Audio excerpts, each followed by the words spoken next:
Hello friends, welcome back to RGM online classes. RGM education YouTube চ্যানেলে রোজ রাত 8টার special upper primary TET ক্লাসে তোমাদের সকলকে জানাই আরও একবার স্বাগত। আমাদের আজকে থেকে যেই সেটটা তোমরা দেখতে পাচ্ছ, এটা তো আমাদের আজকে ক্লাস নাম্বার 18। আমরা প্রথম 17 দিনে 15টা করে কোয়েশ্চেন রেখেছিলাম, বাট তোমরা যেহেতু প্রত্যেকেই বলছো প্রশ্ন সংখ্যা বাড়ালে সুবিধা হয়, তাই আজকে থেকে সিডিপির একটা পূর্ণাঙ্গ সেট প্রত্যেক দিনের ক্লাসে কিন্তু তোমরা পাবে। অর্থাৎ 30টা করে এমসিকিউ, তোমাদের এক্সামেও সিডিপি থেকে 30টা করে এমসিকিউ আসবে। তাই জন্য আমরা যেহেতু আমাদের সিলেবাসটা অনেকটাই কমপ্লিট হয়ে গেছে, সেই কারণে আমরা একসাথেই 30টা করে কোয়েশ্চেনের সেট করাচ্ছি এবং ধীরে ধীরে বাকি সাবজেক্টসেও কিন্তু আমরা এইভাবেই এক এক করে আমরা ক্লাস শুরু করে দেব। তো আজকের সেটের প্রথম প্রশ্নে কী রয়েছে বলেছে, নিচের কোনটি বাদে নিম্নলিখিত তিনটি দিক স্টার্নবার্গের ত্রিমুখী বুদ্ধির তত্ত্বে বলা হয়েছে। স্টার্নবার্গের যে ত্রিমুখী বুদ্ধিতত্ত্ব রয়েছে, যে ওই বিভিন্ন যে সমস্ত মনস্তাত্ত্বিকবিদদের বুদ্ধির তত্ত্ব, বুদ্ধি বিকাশের তত্ত্ব, বহুমুখী তত্ত্ব, দ্বিউপাদান তত্ত্ব, ত্রিউপাদান তত্ত্ব বা ত্রিমুখী তত্ত্ব, এগুলো থেকে কোয়েশ্চেন আসবেই, একটা দুটো কোয়েশ্চেন আসবেই। উপাদানগত, সামাজিক, অভিজ্ঞতামূলক নাকি প্রাসঙ্গিক? সঠিক উত্তর হবে অপশন নাম্বার বি, সামাজিক। সামাজিক বিষয়টাকে নিয়ে কে সবথেকে বেশি গুরুত্ব দিয়েছেন বুদ্ধির সামাজিক বিকাশের ক্ষেত্রে? ভাইগটস্কি। ঠিক আছে। আর বাকি উপাদানগত, অভিজ্ঞতামূলক, প্রাসঙ্গিক, এই তিনটা হচ্ছে ত্রিমুখী বুদ্ধিতত্ত্বে রয়েছে কার? স্টার্নবার্গের। নেক্সট কোয়েশ্চেন, হাওয়ার্ড গার্ডনারের বহুমুখী বুদ্ধির তত্ত্বে জোর দেয়। হাওয়ার্ড গার্ডনার যে মাল্টিপল ইন্টেলিজেন্স থিওরি রয়েছে, বহুমুখী বুদ্ধির তত্ত্ব সাধারণ বুদ্ধিমত্তায়, বিদ্যালয়ে প্রয়োজনীয় সাধারণ ক্ষমতার উপর, প্রতিটি ব্যক্তির অনন্য ক্ষমতার উপর, শিক্ষার্থীদের মধ্যে অনুবর্তনের বা কন্ডিশনিং দক্ষতা। সঠিক উত্তর কী হবে? হাওয়ার্ড গার্ডনারের বহুমুখী বুদ্ধির তত্ত্ব জোর দেয় কি? প্রতিটি ব্যক্তির অনন্য ক্ষমতার উপর, যেটাকে আমরা ইন্ডিভিজুয়াল ডিফারেন্সেসের কথা বলি। ঠিক আছে, ইন্ডিভিজুয়াল ডিফারেন্সেস যে আমরা কথা বলি, মানে প্রত্যেকের যে ব্যক্তিগত পার্থক্য, তাদের মধ্যেকার যে পসিবিলিটিস, এবিলিটিস, সেই বিষয়টাকে কিন্তু এখানে জোর দেয়। Next question number 3। Question number 3তে রয়েছে যে টিএইচ বা থ, পিএইচ বা ফ, সিএইচ বা চ, এই যে ধ্বনিগুলো, ঠিক আছে, যে থ, ফ আর চ, এই যে ধ্বনিগুলো রয়েছে, এই ধ্বনিগুলোকে অ্যাকচুয়ালি কী বলা হয়? Morphemes, graphemes, lexemes, phonemes. Correct answer কী হবে? দেখো, যেটা মরফিম রয়েছে, মরফিমটা হচ্ছে কোনো শব্দের অর্থবহ একক। অর্থবহ, ঠিক আছে, মানে মিনিং থাকবে। আমি অর্থবহ ক্ষুদ্রতম একক লিখছি, ক্ষুদ্রতম একক। তাহলে এখানে যেটা আছে থ, ফ, চ, এগুলোর কি কোনো অর্থ আছে? অর্থ নেই, তাহলে মরফিম আমাদের বাদ গেল। গ্রাফিমসটা নেই। গ্রাফিমসটা কি? গ্রাফিমস হচ্ছে, দেখো, গ্রাফ, এটা হচ্ছে লেখার সঙ্গে সংযুক্ত, এটা ধ্বনির সঙ্গে সংযুক্ত নয়। তাহলে এটা হচ্ছে লিখনের ক্ষুদ্রতম একক, লিখনের ক্ষুদ্রতম একক, তাহলে এটার সাথে বাদ গেল। লেক্সিমস, লেক্সিমসটা কি? লেক্সিম হচ্ছে একই শব্দের ভিন্ন রূপ। যেমন একটা এক্সাম্পল দিতে পারি, গো, ওয়েন্ট, গান। এটা কি? গো ভার্ব, গো ভার্বের পাস্ট ফর্ম হচ্ছে ওয়েন্ট, আর গো ভার্বের পাস্ট পার্টিসিপল ফর্ম হচ্ছে গান। তাহলে গো একটাই শব্দ এবং এটারই তিনটা রূপ, এগুলাকে আমরা বলেছি লেক্সিমস। বাকি থাকছে কি? বাকি থাকছে হচ্ছে ফোনিমস, যেটা আমাদের উত্তর। ফোনিমস মানে কি? ধ্বনিমূল বা অক্ষরমূল, ঠিক আছে, মানে সব থেকে ধ্বনির যেটা সব থেকে ক্ষুদ্রতম একক, বা বাক্যের বা শব্দের কোনো একটা ক্ষুদ্রতম একক।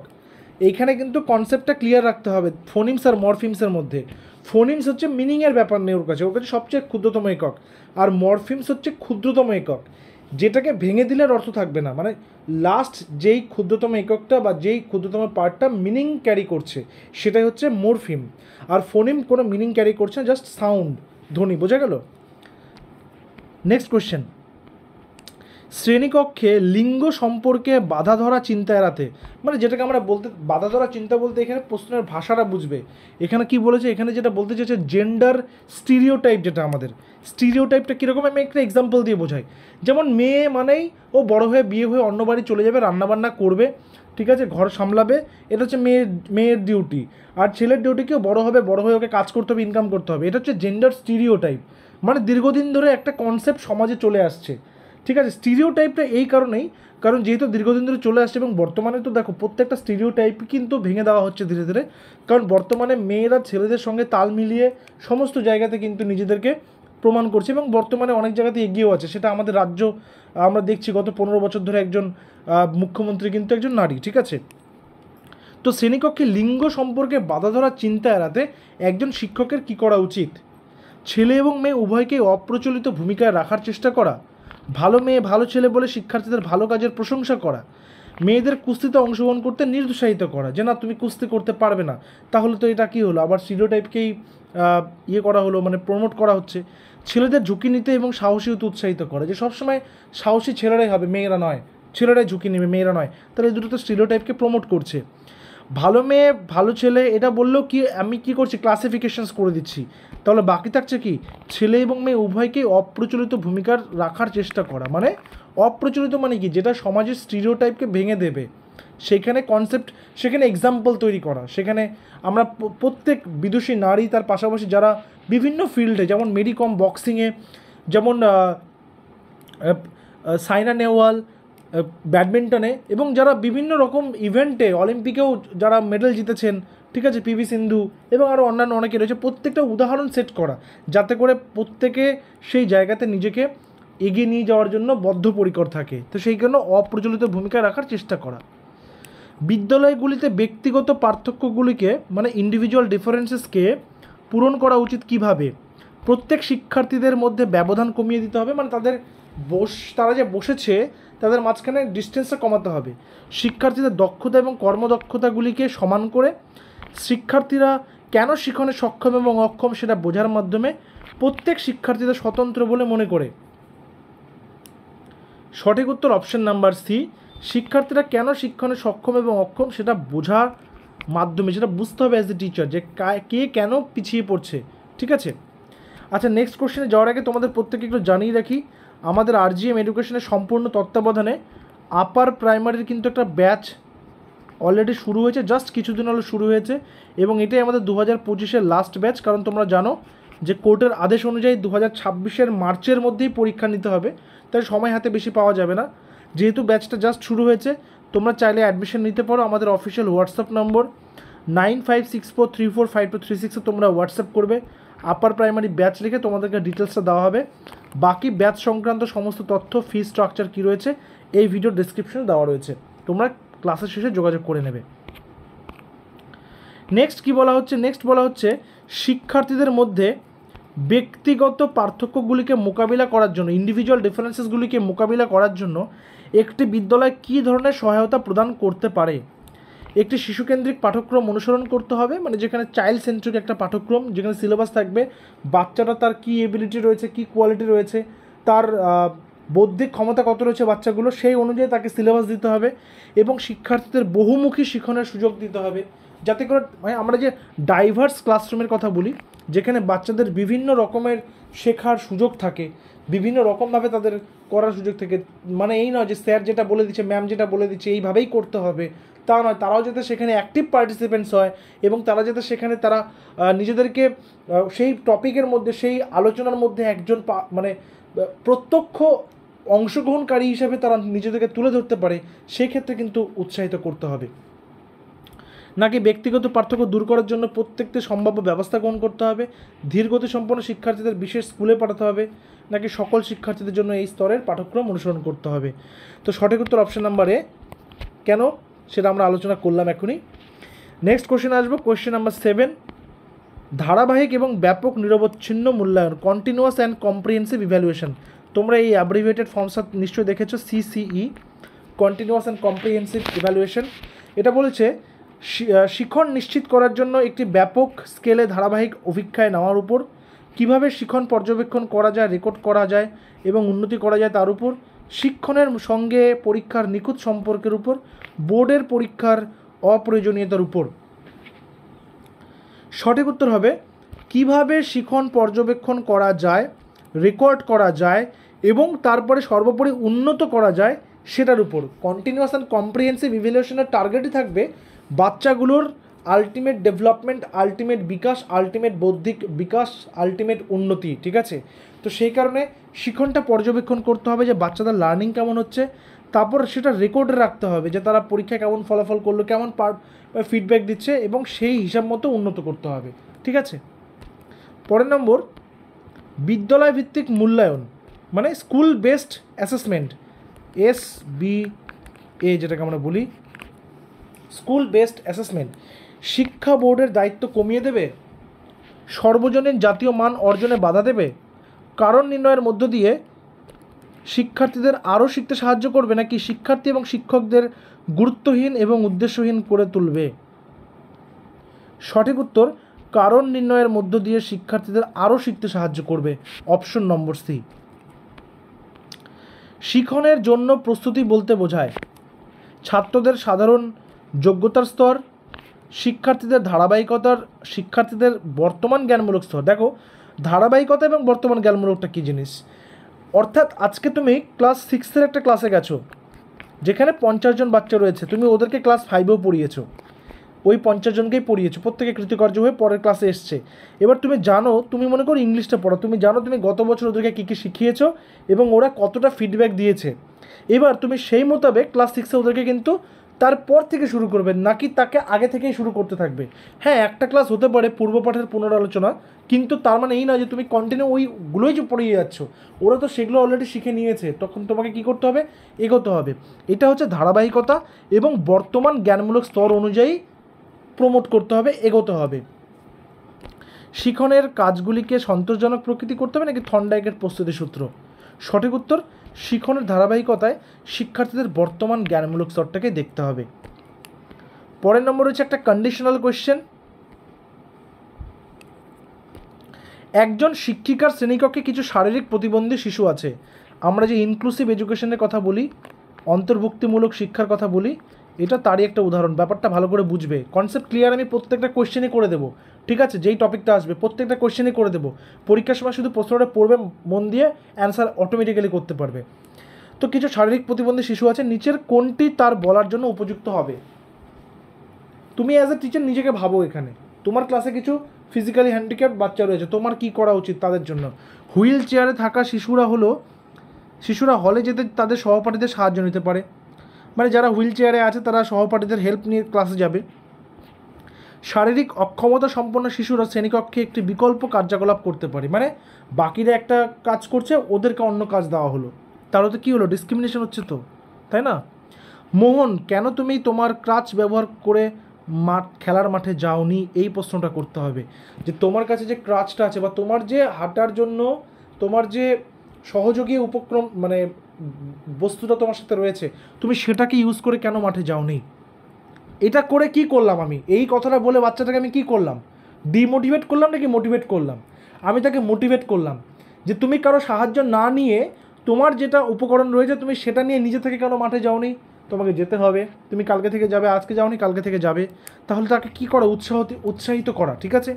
নাকি পোলিও আক্রান্ত শিশুরা এমন একটি গান পরিবেশন করবে, যারা বিকলাঙ্গ রয়েছে তারা প্রত্যেকে মিলে গান করবে? এটা তো হতে পারে না, তাই না?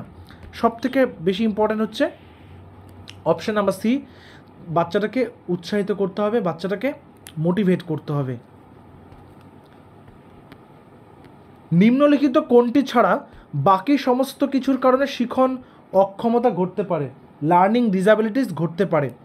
মস্তিষ্ক সংক্রান্ত কর্মহীনতা, প্রক্ষোভিক বিশৃঙ্খলা, আচরণগত বিশৃঙ্খলা, সাংস্কৃতিক কারণ। নিম্নলিখিত কোনটি ছাড়া বাকি সমস্ত কিছুর কারণে শিক্ষণ অক্ষমতা ঘটতে পারে? সঠিক উত্তর কী হবে? সঠিক উত্তর অপশন নাম্বার ডি, সাংস্কৃতিক কারণ। এটা কি? এটা বাদ দিয়ে বলেছে কোনটি ছাড়া বাকি সমস্ত কিছুর কারণে শিখন অক্ষমতা ঘটতে পারে। সাংস্কৃতিক কারণ বাদ দিয়ে, দেখো আমি যদি বলি আচরণ প্রবলেম থাকলে তাহলে সে শিখন তার কম বেশি থাকতে পারে, বিহেভ যদি তার ভালো না থাকে, তার ইমোশনাল ডিস্টার্বেন্স থাকতে পারে, প্রাক্ষবিক বিকাশে প্রবলেম থাকতে পারে, তাই সে মনে কোনো আঘাত পেতে পারে, তার মনোযোগহীনতা থাকতে পারে, সেরিব্রাল ডিসফাংশন থাকলে তো সে তার শিক্ষাটা ব্যাঘাত ঘটতেই পারে। বাট সাংস্কৃতিক কারণ এটা কোনো কারণ হতে পারে না। 12 নম্বরে রয়েছে একটি অন্তর্ভুক্তিমূলক বিদ্যালয়, একটা ইনক্লুসিভ ক্লাসরুম, যেখানে সাধারণ বাচ্চাদের সাথে বাকি যে শারীরিকভাবে স্পেশালি মানে যাদের স্পেশাল নিডস রয়েছে, চিলড্রেন উইথ স্পেশাল নিডস, সেই বাচ্চারাও করতে পারে। সেই বিষয়ে বলেছে। সেরকম বিদ্যালয় কি? শিক্ষার্থীদের সামর্থ্য নির্বিশেষে সকল শিক্ষার্থীর শিক্ষণের ফলাফল উন্নীত করতে প্রতিশ্রুতিবদ্ধ। ইনক্লুসিভ এডুকেশন মানে কি?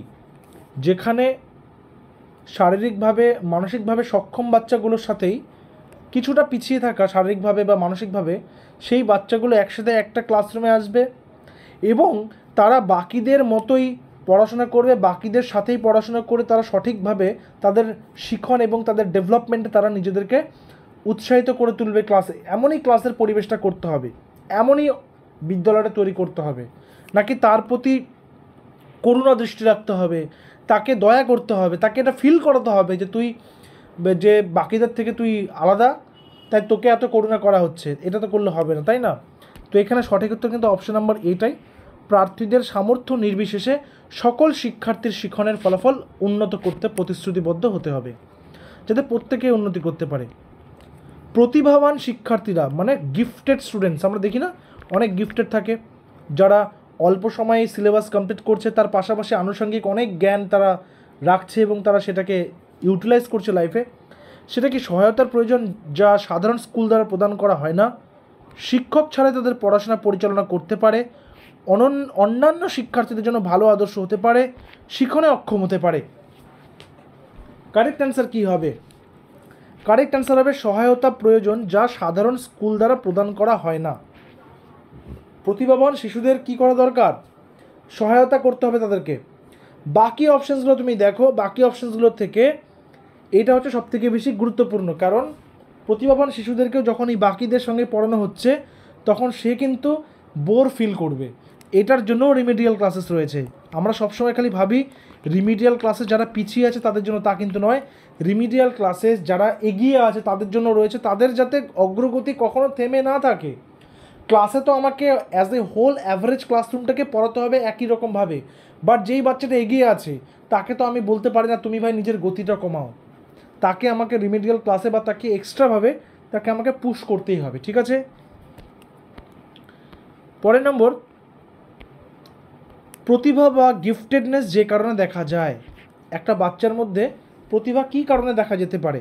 জিনগত স্বভাব থাকতে পারে, যে বাবা মা বা দাদু বা দিদা বা বাড়ির কেউ প্রতিভাবান রয়েছে তাই সেও প্রতিভাবান। পরিবেশগত প্রেরণা মানে এনভায়রনমেন্ট কেমন রয়েছে, সেই এনভায়রনমেন্ট অনুযায়ী সে মানে উৎসাহ পাচ্ছে। এ এবং বি দুটোই। এখানে প্রেরণা মানে কিন্তু মোটিভেশন, ঠিক আছে? আমি পাশে লিখে দিচ্ছি মোটিভেশন। এ বি দুটোই নাকি মনোসামাজিক কারণে। তো সঠিক উত্তর কিন্তু হতে পারে মানে জিনগত এবং পরিবেশগত, যেটাকে আমরা অ্যাকচুয়ালি বলি হেরিডিটি প্লাস এনভায়রনমেন্ট। এই দুটোর উপরে ডিফারেন্ট ক্লাস আছে আমাদের, তোমরা জানো, ক্লাসটা করেছো তোমরা। নেক্সট আসবে নাম্বার 15, শিশুদের চিন্তাভাবনা এবং শিক্ষণের জন্য উপযোগী পরিবেশ হিসাবে নিচের কোনটি উপযুক্ত? তাদের থিঙ্কিং এবিলিটি এবং তার পাশাপাশি তাদের পরিবেশের উপযোগী হিসাবে। দীর্ঘ সময়ের জন্য নিষ্ক্রিয় শ্রবণ মানে প্যাসিভ লিসনিং, বাড়ির কাজ প্রায়শই দেওয়া, শিক্ষার্থীরা ব্যক্তিগত কাজগুলো নিজেরাই করে, কি শিখতে হবে এবং কিভাবে শিখতে হবে সে সম্পর্কে শিক্ষার্থীদের কিছু সিদ্ধান্ত নেওয়ার অনুমতি দেওয়া। সঠিক উত্তর হবে অপশন নাম্বার ডি, কি শিখতে হবে এবং কিভাবে শিখতে হবে সেই সম্পর্কে শিক্ষার্থীদের সিদ্ধান্ত নেওয়ার অনুমতি দিতে হবে। মানে তারা যাতে করে তারা নিজেরা কি করতে পারে, নিজেরা ডিসাইড করতে পারে নিজেদের ভালোটা, সেই ব্যাপারে তাদেরকে উৎসাহিত করতে হবে। আচ্ছা, এই টপিক থেকে একটা কোয়েশ্চেন কিন্তু আসেই, এটা খুব মন দিয়ে করবে। আমি এখানে এই টপিকটা একদমই ক্লিয়ারলি বুঝিয়ে দিচ্ছি এখানে। আচ্ছা, এটা পেশি হবে, বেশি নয়, ঠিক আছে? পেশি, মাসেল। পেশি সঞ্চালন দক্ষতার ক্ষেত্রে বা মোটর স্কিলস শিখনের অক্ষমতা বলা হয় কাকে? এই মোটর স্কিল থেকে একটা কোয়েশ্চেন আসে, ফাইন মোটর স্কিলস মানে আমরা যে কলমে লিখছি, আমাদের হাতের ছোট ছোট সেই মাসেলগুলো, ছোট ছোট হাড়গুলো কাজ করছে, এটা হচ্ছে ফাইন মোটর স্কিলস। আর লার্জ মোটর স্কিল একটা হয়, সেটা কি? সেটা আমরা হাঁটছি, দৌড়াচ্ছি, এটা লার্জ মোটর স্কিলস, ঠিক আছে? এখানে দেখতে হবে যে পেশি সঞ্চালনের ক্ষেত্রে শিখন অক্ষমতাকে কী বলা হয়? ডিসপ্রাক্সিয়া, ডিসক্যালকুলিয়া, ডিসলেক্সিয়া, ডিসফ্যাসিয়া, এই চারটা থেকে কোয়েশ্চেন আসে। দেখো এখানে সঠিক উত্তর হচ্ছে ডিসপ্রাক্সিয়া, যেটা কি পেশি সঞ্চালন, মাসেলের সঞ্চালন। ডিসক্যালকুলিয়াটা কি, দেখো নামের মধ্যে ক্যালকুলেশনের কথাটা আছে, ক্যালকুলিয়া, তাহলে এটা কি গাণিতিক হিসাব, গাণিতিক হিসাবের সমস্যা। ডিসলেক্সিয়া এটা কি, এটা হচ্ছে লেখার সমস্যা, সরি এটা হচ্ছে পড়ার সমস্যা, ঠিক আছে, পঠনের অক্ষমতা। ডিসফ্যাসিয়া এটা কি, এটা মস্তিষ্কে আঘাত লাগলো, মস্তিষ্কে আঘাত লাগলো। আরেকটা থাকে সেটা হচ্ছে ডিসগ্রাফিয়া, এটা হচ্ছে লেখার অক্ষমতা।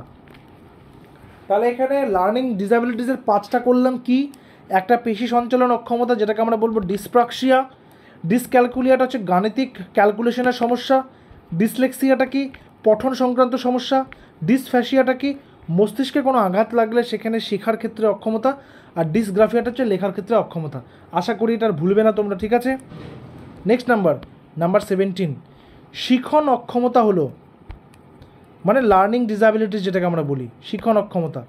এটি স্থিতিশীল অবস্থা, পরিবর্তনশীল অবস্থা, কার্যকারিতা ব্যাহত করার দরকার নেই, উপযুক্ত ব্যবস্থা দিয়ে উন্নতি হয় না। এটা পরিবর্তনশীল অবস্থা, মানে এমন না যে তুমি আজকে শিখতে পারছো না মানে কালকেও শিখতে পারবে না, তোমার এটা পরিবর্তন হবে, সেটা তোমার এফোর্টের ওপরে। নিচের কোনটি, আচ্ছা নিচে দুটো অপশন চলে গেছে, নিচের কোনটি ব্যতীত অন্যগুলি সমস্যা সমাধানের প্রক্রিয়ার ধাপ? একটি সমস্যার শনাক্তকরণ, সমস্যাটিকে ছোট অংশে ভেঙে ফেলা, সম্ভাব্য কৌশলগুলি অন্বেষণ, নাকি ফলাফল অনুমান করা। সঠিক উত্তর কী হবে? সঠিক উত্তর হবে ফলাফল অনুমান করা, ঠিক আছে। এই কোশ্চেনে একটু এডিটিংয়ের একটু সমস্যা ছিল, যাই হোক। নেক্সটে বলেছে যে একজন শিক্ষকের উচিত কি, শিক্ষকের কি উচিত? ছাত্রদের দ্বারা ত্রুটিগুলি সাংঘাতিক ভুল হিসেবে গণ্য করা এবং প্রত্যেক ত্রুটিকে গুরুতরভাবে গ্রহণ না করা। শিক্ষার্থীরা যতবার ভুল করা এড়িয়ে যাবে ততবার সাফল্যের পরিমাপ করা। শিক্ষার্থীরা যখন ধারণাগুলি প্রদান করার চেষ্টা করছে তখন তাদের সংশোধন না করা, অর্থাৎ বাচ্চাটাকে বলতে দেওয়া যে সে যেটা করছে যেটা বলছে সেটা সে বলুক, যখন সে বলা শেষ করবে তারপরে তার ভুলটাকে ধরিয়ে দিতে হবে, তাহলে তার শেখাটা হবে। তাহলে অপশন নাম্বার সি, শিক্ষার্থীরা যখন ধারণাগুলি প্রদান করার চেষ্টা করছে তখন তাদের সংশোধন না করা। আচ্ছা, এটা একটা কন্ডিশনাল কোয়েশ্চেন রয়েছে।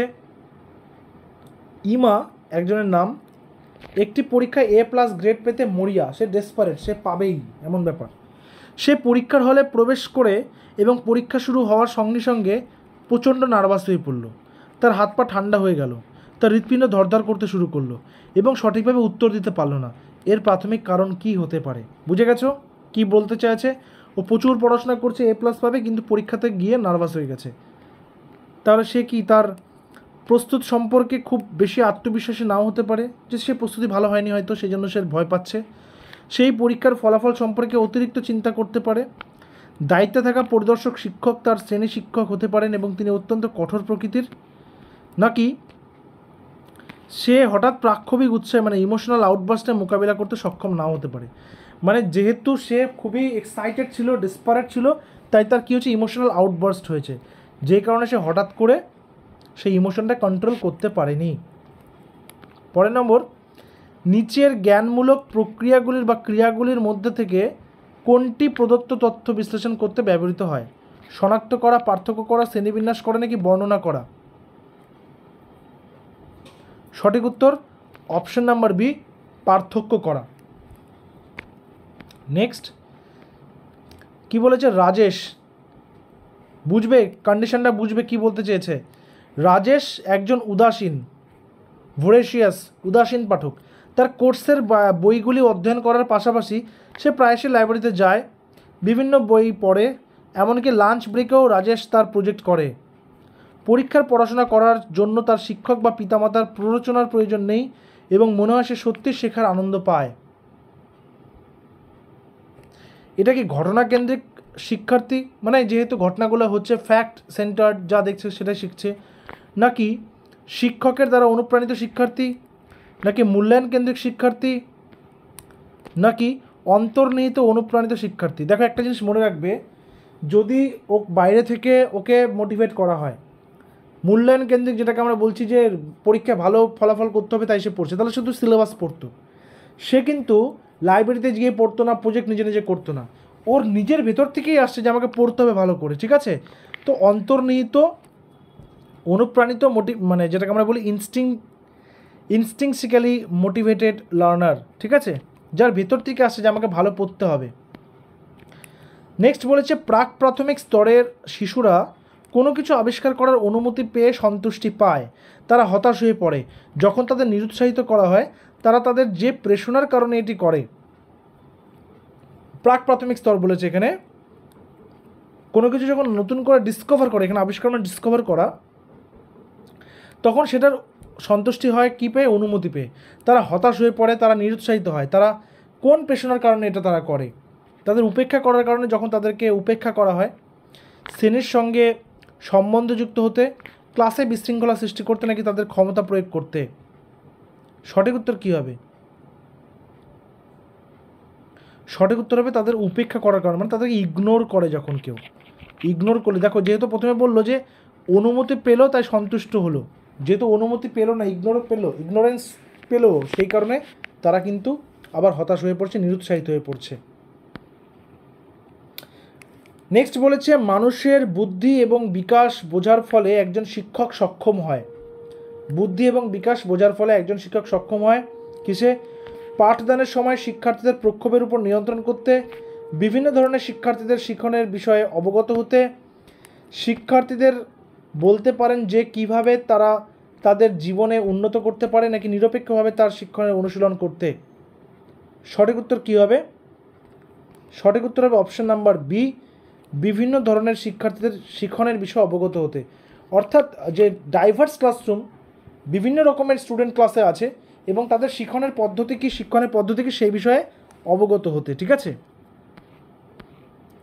নেক্সট বলেছে নিচের কোনটি সত্য? বিকাশ এবং শিখন সামাজিক সাংস্কৃতিক প্রেক্ষাপট দ্বারা প্রভাবিত হয় না, শিক্ষার্থীরা শুধুমাত্র একটি নির্দিষ্ট উপায়ে শেখে, খেলা জ্ঞান এবং সামাজিক কর্মদক্ষতার জন্য গুরুত্বপূর্ণ বা তাৎপর্যপূর্ণ, শিক্ষক দ্বারা প্রশ্ন করা জ্ঞানমূলক বিকাশকে সীমাবদ্ধ করে। সঠিক উত্তর কী হবে? সঠিক উত্তর হবে খেলা জ্ঞান এবং সামাজিক কর্মদক্ষতার জন্য তাৎপর্যপূর্ণ। অপশন নাম্বার সি হবে এখানে সঠিক উত্তর। নম্বর 26, একটি শিশুর বংশগতি এবং পরিবেশে, যেটা বললাম, বংশগতি মানে হেরিডিটি, পরিবেশ হচ্ছে এনভায়রনমেন্ট। একটি শিশুর বিকাশে, তার ডেভেলপমেন্টে বংশগতি এবং পরিবেশের ভূমিকা সম্পর্কে নিচের কোনটি সত্য? সমবয়সীদের এবং জিনের আপেক্ষিক অবদান সংযুক্ত নয়, বংশগতি এবং পরিবেশ একসঙ্গে কাজ করে না, প্রবণতা পরিবেশের সঙ্গে সম্পর্কিত, যেখানে প্রকৃত বিকাশের জন্য বংশগতি প্রয়োজন। প্রবণতা মানে কি বলতো? প্রবণতা মানে হচ্ছে মানে তার যে মধ্যে যে আচার আচরণগুলো রয়েছে, তার যে বিহেভিয়ার রয়েছে সেগুলো। বংশগতি এবং উভয়ই একটি শিশুর বিকাশে 50% ভূমিকা পালন করে। তার সঠিক উত্তর কী হবে? সঠিক উত্তর হবে এখানে অপশন নাম্বার এ, সমবয়সীদের যেটা হচ্ছে পরিবেশের ইমপ্যাক্ট পড়বে, আর জিন যেটা হচ্ছে বংশগতি। সমবয়সীদের এবং জিনের আপেক্ষিক অবদান সংযুক্ত নয় এখানে বলেছে। যাই হোক, এখানে অ্যান্সারটা কিন্তু অপশন নাম্বার এটা হবে না, তোমরা এটা একটু কারেক্ট করে নেবে। অ্যান্সার হবে অপশন নাম্বার সি, ঠিক আছে, যেখানে বলেছে প্রবণতা পরিবেশের সঙ্গে সম্পর্কিত, মানে কেমন আচরণ শিখছে, কেমন কথা বলা শিখছে সেটা, এবং প্রকৃত বিকাশের জন্য বংশগতি প্রয়োজন, ঠিক আছে, অর্থাৎ তার হেরিডিটি কেমন রয়েছে। এবার এখানে একটা কথা বলে রাখি যে প্রবণতা পরিবেশের সঙ্গে সম্পর্কিত কিভাবে।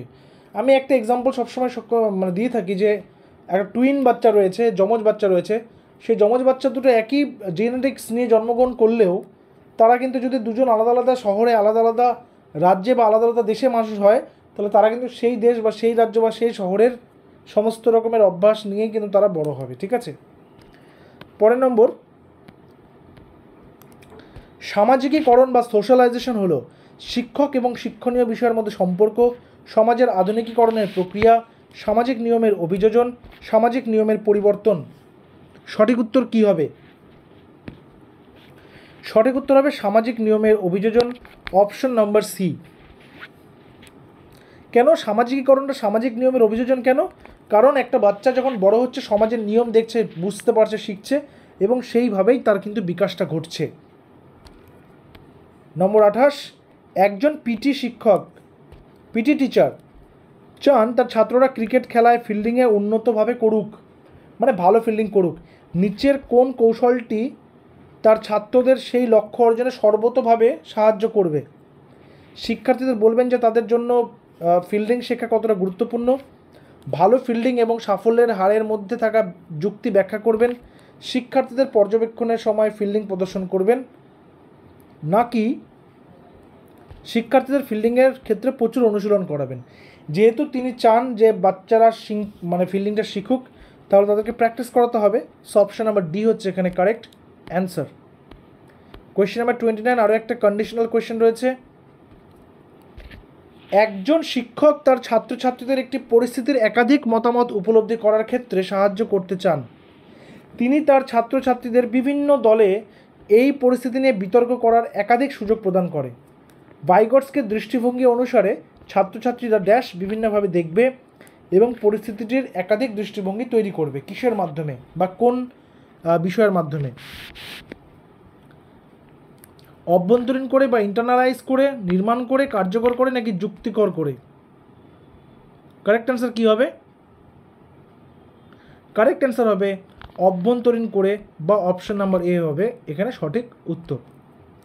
এবং আজকের সেটের শেষ প্রশ্ন, এবং এটা তোমাদের জন্য রেখেছি, প্রশ্নটা এখানে ভালো করে দেখে নাও। আমি নেক্সট পেজে হচ্ছে অপশানসগুলো রয়েছে। সীতা তার হাত দিয়ে ভাত এবং ডাল খেতে শিখেছে। এটা কিন্তু তোমাদের জন্য। যখন তাকে ডাল এবং ভাত দেওয়া হয় তখন সে ভাত এবং ডাল মিশিয়ে খেতে শুরু করে দেয়, মানে ডাল ভাত যেরকম মেখে খাওয়ার ব্যাপার সেটা। সে ড্যাশ করেছে ভাত এবং ডাল খাওয়াকে এই ধরনের কাজ করার জন্য। কি করেছে? অপশানসগুলো দেখে নাও। সে উপযোজিত করেছে, মানে অ্যাকোমোডেশন, যেটা আমরা জাঁ-পিয়াজের তত্ত্ব অনুযায়ী পড়েছি। আত্মীকরণ বা অ্যাসিমিলেশন করেছে, যথাযথ বা অ্যাপ্রোপ্রিয়েট, নাকি সূচিত বা ইনিশিয়েটিভ। সঠিক উত্তর কী হবে তোমরা কিন্তু জানাবে। আউট অফ 30 তোমাদের স্কোর কত হলো সেটাও তোমরা জানাবে।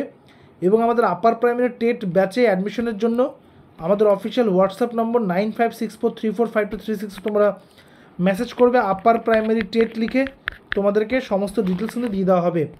আমাদের জাস্ট ব্যাচটা শুরু হয়েছে, কিছু সিট তোমাদের জন্য এখনও রয়েছে, তোমরা চাইলে অ্যাডমিশন নিয়ে নিতে পারো।